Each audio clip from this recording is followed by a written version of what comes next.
중국의 말 가운데 이런 말이 있어요. 호천부릉 교지불문이라는 말이 있는데, 하늘에 아무리 외쳐대도 응답이 없고 땅을 치며 통곡해도 들어주지 않는다는 그런 절망적인 상황을 말하는 고사성어입니다.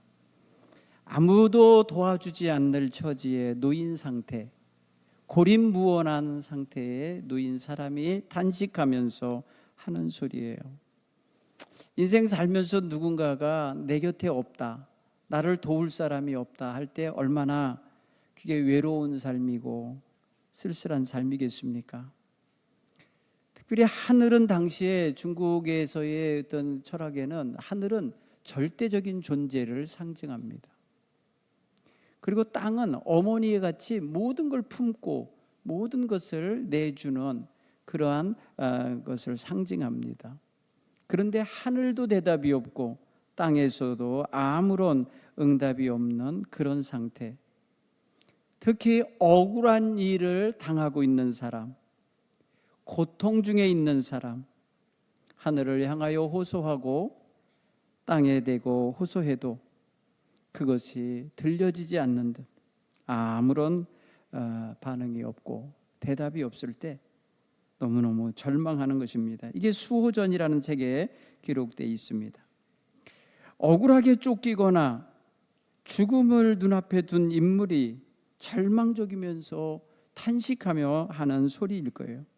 아마도 다윗이 굉장히 절망적이고 심겨운 지경에 놓여서 죽을 것만 같은 상황, 이 개떼 같은 세력이 자기를 죽이려고 쫓아오려고 할 때에 그의 마음에서 하나님을 향해 외친 소리예요.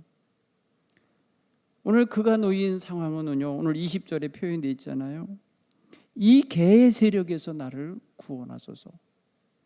여러분, 개 같은 이들의 나를 힘들게 하는, 그러니까 나를 억울하게 하는 이런 들깨떼 같은 족속들이 나를 힘들게 할 때 나를 도와주실 분은 하나님 당신뿐입니다.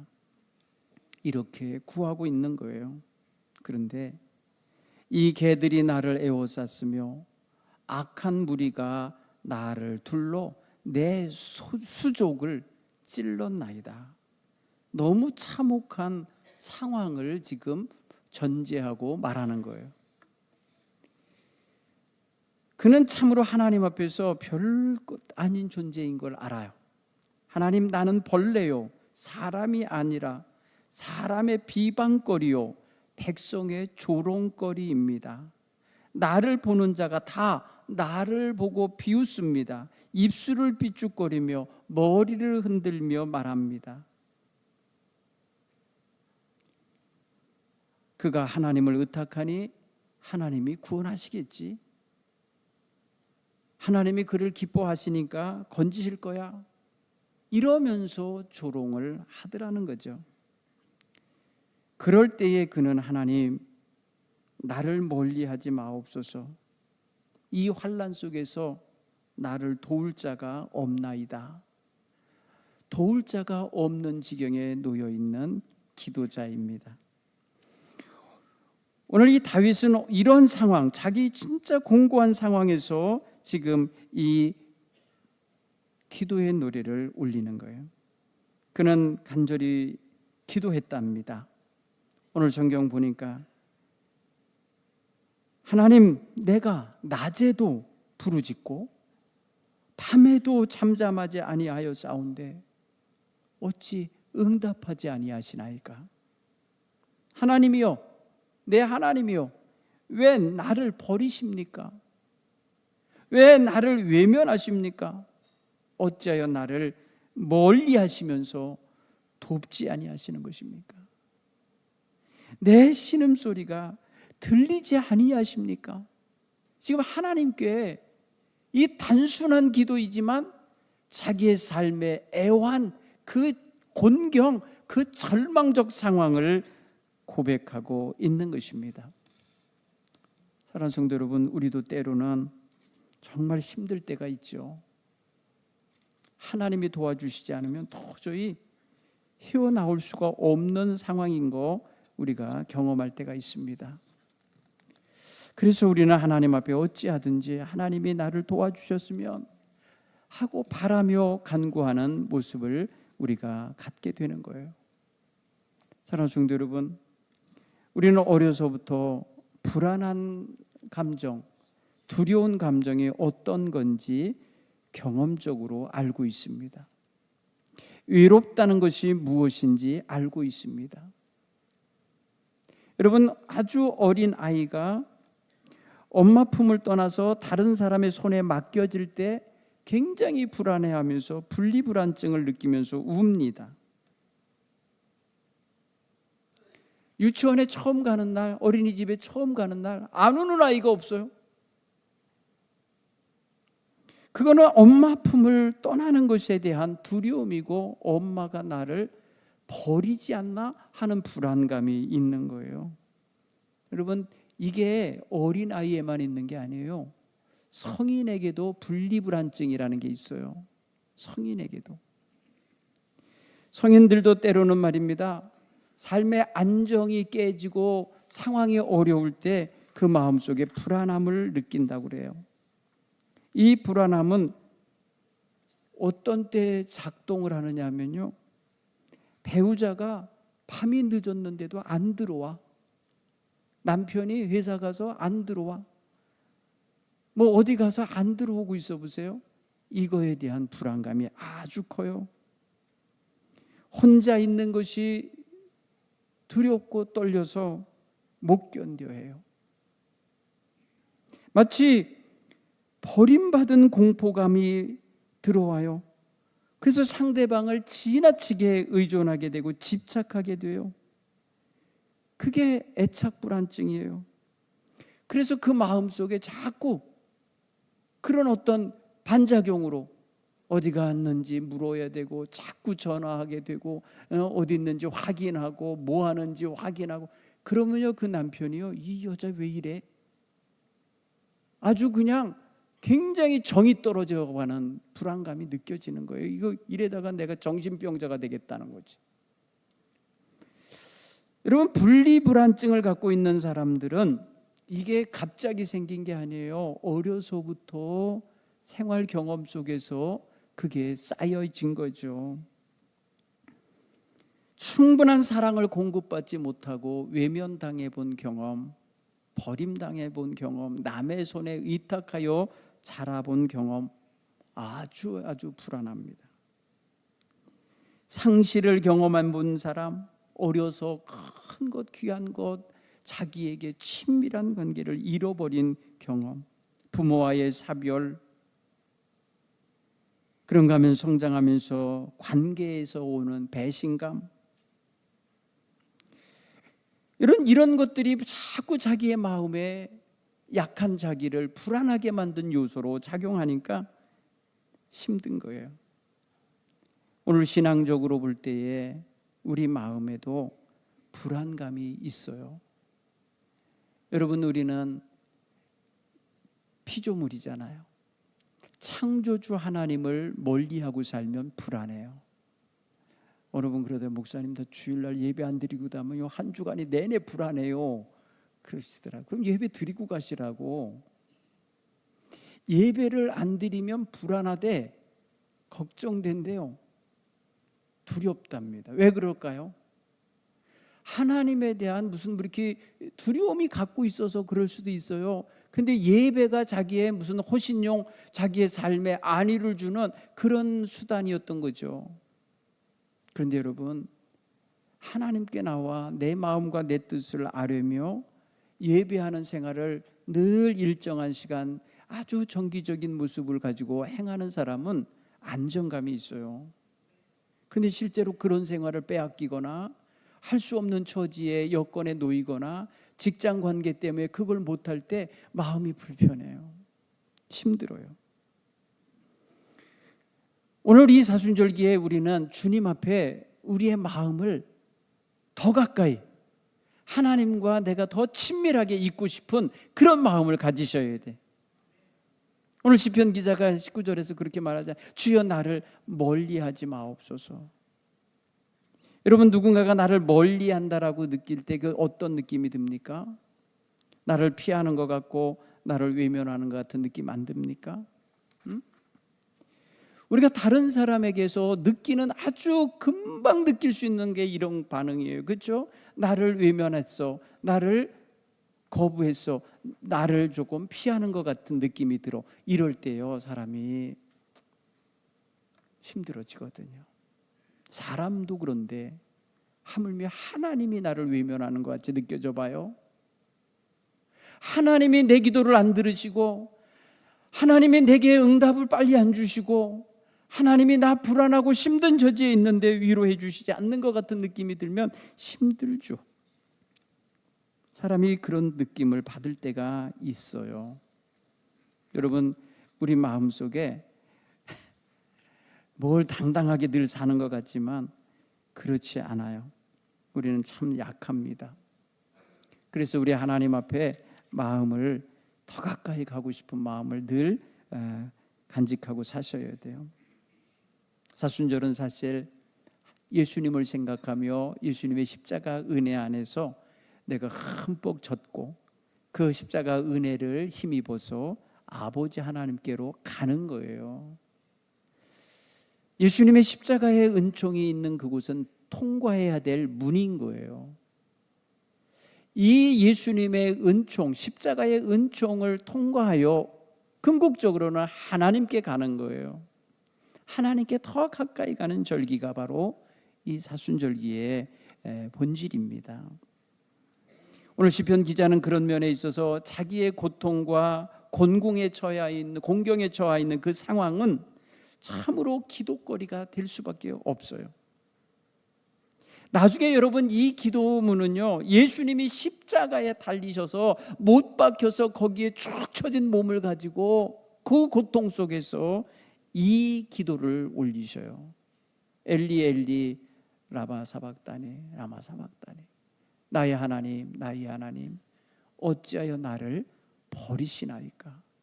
이 버린다는 표현이 있잖아요. 버려진다는 것보다 더 비참한 거 없잖아요. 버림받는다는 건 너무너무 상처가 큰 거예요.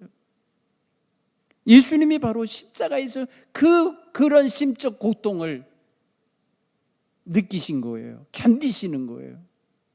그런데 우리의 생활 속에서 다윗이 지금 자신의 곤경에 처한 상황 속에서 밤낮으로 부르짖는데 하나님이 응답이 없으는 것 같고, 내 음성 듣는 것 같지 않고, 내 신음소리 듣지 않고 말씀하시지 않는 것 같으니까 너무 힘이 들어서, 주님, 나 멀리 하시는 건가요? 나를 멀리 하지 마옵소서. 사랑하는 성도 여러분, 부르짖음의 기도는 내 영혼을 하나님께로 더 가까이 가게 하는, 하나님을 더 가까이 내게로 모셔오고 싶은 마음, 나랑 하나님 사이가 더 가까워지고 싶은 그러한 마음에서 나오는 기도가 바로 부르짖음의 기도 아닙니까? 이 사순절기에 우리 새벽마다 부르짖어 기도하고 있습니다. 잠들지 말고 일어나셔서 오셔서 이 한 주간도 기도하시기 바랍니다. 하나님을 더 가까이 하는 시간입니다. 하나님, 나를 멀리하지 말아 주십시오라고 하는 기도의 시간들인 것입니다. 여러분, 하나님이 멀리 계신 것 같은 느낌이 들 때 왠지 소외감도 들고 외로움도 들고 불안감도 들고 두려움도 오고 어둠도 찾아오고 방황도 되는 거 아닙니까? 하나님이 멀리 계신 것처럼 느낄 때, 하나님이 나를 내버려 두고 멀리 가신 것일 수도 있지만 내가 하나님을 떠난 것일 수도 있잖아요. 내가 하나님을 등지고 떠나서 죄악길에 나가 있어서 고통 중에 곤고한 속에 지금 느끼고 있는 외로움일 수도 있죠. 탕자가 아버지 집을 떠나서 먼 나라에 가서 허랑방탕하게 살다가 고통 중에 처하였을 때에 느끼는 그 느낌, 오늘 우리의 삶 속에도 있을 수 있어요. 기도를 하나 기도가 응답이 없고요, 마음은 늘 메마르고요, 뭔가로 인해서 마음이 허전하고 불안정한 모습을 가질 때에 하나님, 나를 버리지 마소서, 나를 멀리하지 마소서. 다윗은 이렇게 기도하고 있는 거예요. 사랑하는 성도 여러분, 하나님을 가까이 하는 사순절기가 되기를 간절히 축원합니다. 하나님 가까이. 여러분, 야고보서 4장 8절 이하에 보면 이런 말씀이 있어. 너는 하나님을 가까이 하라. 그가 너에게 가까이 오시리라. 마귀를 멀리하라는 거예요. 마귀와 대적하라. 그리하면 그가 너를 피하리라. 그러나 여호와 하나님을 가까이 하면 하나님이 그와 함께 가까이 계시겠다고 말씀하고 계셔요. 오늘 저와 여러분의 마음속에 하나님을 늘 가까이 하며 살기 바랍니다. 하나님의 임재하심, 임재의 동행하심이 내 삶 속에 늘 있는, 그래서 늘 그 은총을 경험하며 사는 그런 성도들 되기 바랍니다. 기도할 때 응답이 없다 하여 낙심하지 않기 바랍니다. 아브라함도 25년을 기도했어요. 약속을 받은 자임에도 불구하고, 주시겠다고 약속하셨는데도 25년을 기다리게 하셨어요. 여러분, 어려움이 겹칠 때, 인생이 힘들고 고난이 겹칠 때 낙심되지요. 하나님이 내 곁에 계신 것 같지 않지요. 여러분, 그때에도 기도를 멈추지 않기 바랍니다. 하나님이 침묵하고 계신 것, 하나님이 말씀 없이 지켜보고 계신 것 같을 때 답답하죠. 여러분, 예수님이 십자가에 달려 돌아가실 때 부르짖잖아요. 그런데 하나님이 침묵하셔요. 저는 울고 계셨다고 생각이 되죠. 아들아, 조금만 참고 죽어라. 네가 죽어야 내가 못 영혼을 살린다. 아들아, 네 아픔 내가 안다. 견뎌라. 그런 마음을 갖고 우셨을 것 같아요. 하나님, 어찌하여 날 버리십니까? 어찌하여 나를 외면하십니까? 하며 십자가에서 부르짖을 때에 사람들은 조롱하고 손가락질하고 침뱉고 있지만 하나님은 그 아들을 희생제물 삼으시면서 울고 계실 거라는 생각을 할 때 하나님은 예수님의 마음을 그대로 받고 계신 거예요. 사랑하는 성도 여러분, 보세요. 우리의 마음이 하나님에게서 멀어지진 않았습니까? 세상 염려, 근심, 걱정이 하나님과 나 사이를 가로막고 있지는 않습니까?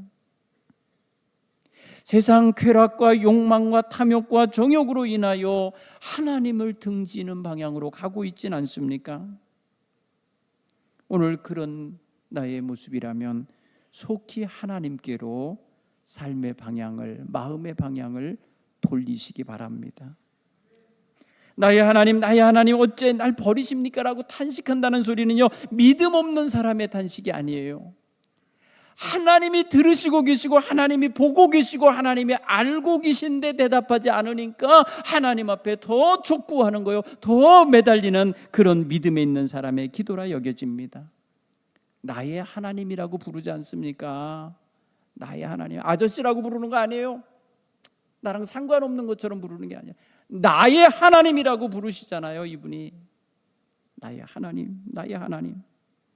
고통 속에서도 하나님을 아버지라 부르며, 힘겨움 속에서도 하나님을 아버지라 부르며 나를 멀리하지 말아달라고, 내 곁에 오시어서 나를 붙잡아 달라고 기도하는 이 시편 기자의 기도가 오늘 우리의 기도가 되어야 할 줄로 믿습니다.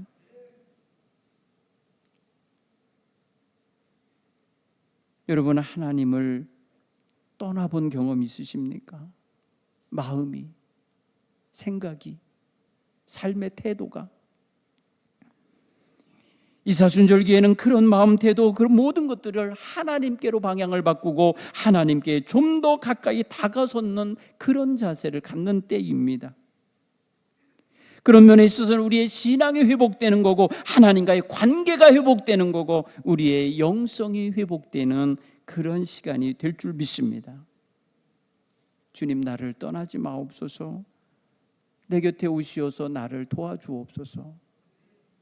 하나님은 나를 떠나시거나 저를 내팽개쳐 버리시는 게 아니라 내가 떠날 때가 많은 거예요. 내가 등 돌릴 때가 많은 거예요. 내가. 사랑하는 성도 여러분, 기도는 강한 사람이 하는 게 아닙니다. 기도는 환난 중에 있으면서 하나님을 신뢰하고 의지하는 사람이 기도하는 거예요. 가장 약한 자리에 있고 가장 낮은 자리에 있고 가장 힘든 자리에 있을지라도 하나님을 신뢰하는 자가 기도하는 거예요. 강한 자가 하는 게 아니에요. 나 강하다 하는 사람은 오히려 교만하고 자기 뜻대로 살려고 그러고요, 하나님 없이도 살 수 있다고 교만한 생각에 사로잡힐 수도 있어요. 사랑하는 성도 여러분, 응답이 조금 늦어진다 하여서 괴로워하지 말고 소망 중에 하나님을 의지하시길 간절히 축원합니다. 시편 기자가 말하잖아요. 내가 낮에도 부르짖었고 밤에도 잠잠하지 아니하였나이다. 밤낮으로 하나님을 찾은 거예요. 밤낮으로 하나님께 마음을 내어 드린 거예요. 이것은요, 다윗이 포기하지 않고 있는 거예요. 포기하지 않는 믿음으로 지금 하나님께 나가고 있다고 생각하면 밤이나 낮이나 하나님 나랑 같이 있어 주세요. 내 곁에 와 주세요. 부르짖는 것이죠. 기도는 하나님을 움직이고 하나님을 변화시키는 게 아니라 기도하는 사람, 기도하는 사람 내가 하나님께 붙들림을 받는 거예요. 기도한다는 그 자체가 하나님과 나를 엮어요. 하나님과 나의 관계를 맺어요. 하나님은 나의 하나님이고 나는 하나님 당신의 종이요 당신의 피조물입니다. 당신이 나를 붙잡으셔야 합니다 하고 하나님과의 관계를 더 친밀하게 만드는 거예요. 그러므로 기도하는 사람은 낙심하지 말아야 돼요. 많은 사람들이 기도하다 낙심하는 경우 많아요.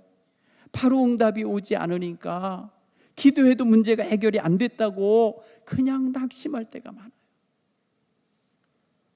오늘 예수님께서 제자들에게 기도를 가르치시면서 이렇게 말씀하셔요. 기도를 항상 하고 낙심하지 말아야 한다. 누가복음 18장 1절 이하의 이야기에서 불의한 재판관의 집에 가서 매일 호소하는 이 힘없는 여인이 불의한 재판관의 마음을 바꾸고 마침내 자기의 억울한 사정을 해결받는 이야기가 나오잖아요. 하물며 인자하시고 사랑이 많으신 하나님이 너희가 부르짖을 때 안 드시겠냐? 너희가 부르짖을 때 좋은 거 주시지 않겠냐? 하나님 앞에 낙심하지 말고 기도하라고 말씀하십니다. 하나님께서도 약속하십니다. 내가 가까이 있을 때 나를 찾으라. 나에게 부르짖으라. 내가 응답하겠다. 내가 새롭고 크고 놀라운 일을 너에게 알게 해주겠다고 약속하시지 않습니까? 오늘 저와 여러분에게 삶의 고난이 없을 수는 없지만 그 어떤 삶의 고난이 있어도 그 자리에서 하나님을 의지하시길 간절히 축원합니다.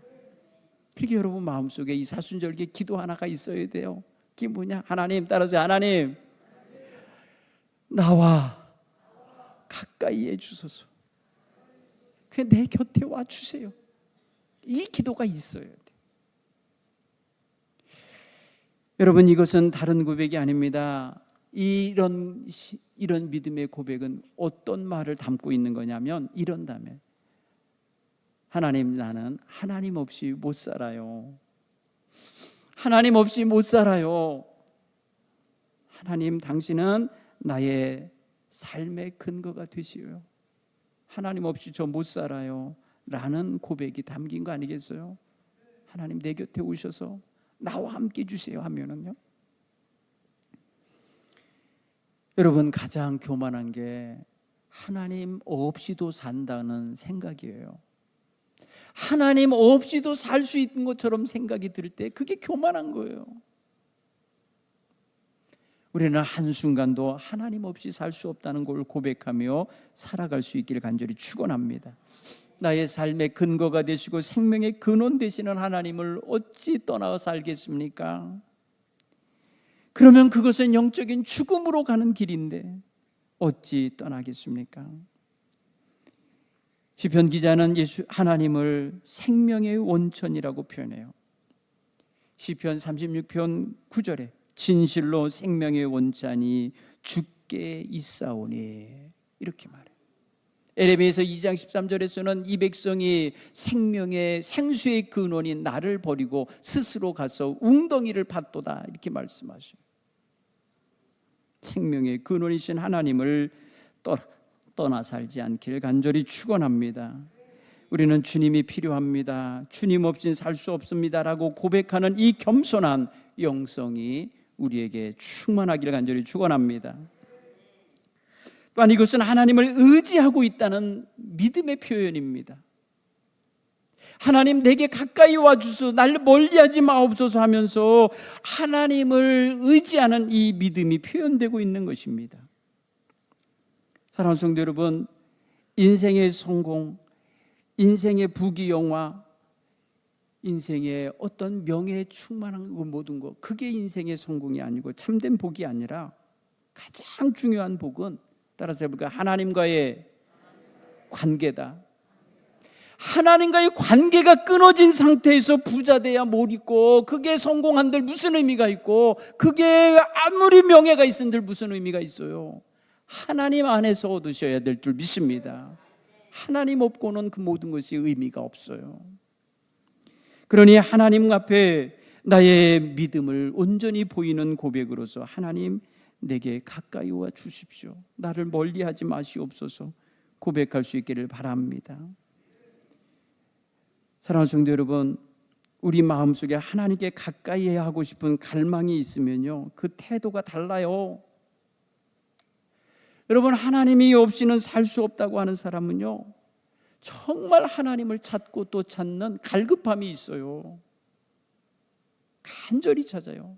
목마른 사슴이 시냇물 찾아 헤매이는 것처럼 내가 주를 사모하고 주를 만나기 원하여 갈급함을 표현한다고요. 그러므로 우리 하나님 앞에 더 가까이 가고 싶은 마음을 가지고 그 갈망을 표현하는 그런 신앙 자세로 겸손하게 찾으시기 바랍니다. 아까도 제가 말씀드렸잖아요. 주님을 떠나서 홀로 있는 인생에게는 영적인 갈급함이 있고 두려움이 있고 불안이 있고 염려 걱정이 있다고 그랬잖아요. 어둠이 있어요. 어둠 속에 있는 사람은 방황하게 돼요. 이게 다 하나로 연결돼요. 하나님 떠나 사는 사람들은요, 이렇게 될 수밖에 없어요. 그러니 하나님께서 내게 계시고 내 안에 계시고 나와 함께 사시면 내 인생에는 갈급함이 해결되고 불안함과 두려움이 사라지고 어둠과 방황이 끝나게 되는 줄 믿습니다. 이사순절기에 우리 모두 하나님 안에서 갈급함이 해결되고 평강을 얻으시고 방황을 끝내는 은혜가 있기를 간절히 축원합니다. 주님, 나를 떠나지 마옵소서, 나를 떠나지 마옵소서 하며 부르짖는 이 시편 기자의 고백이 저와 여러분의 고백이 되기를 간절히 축원합니다.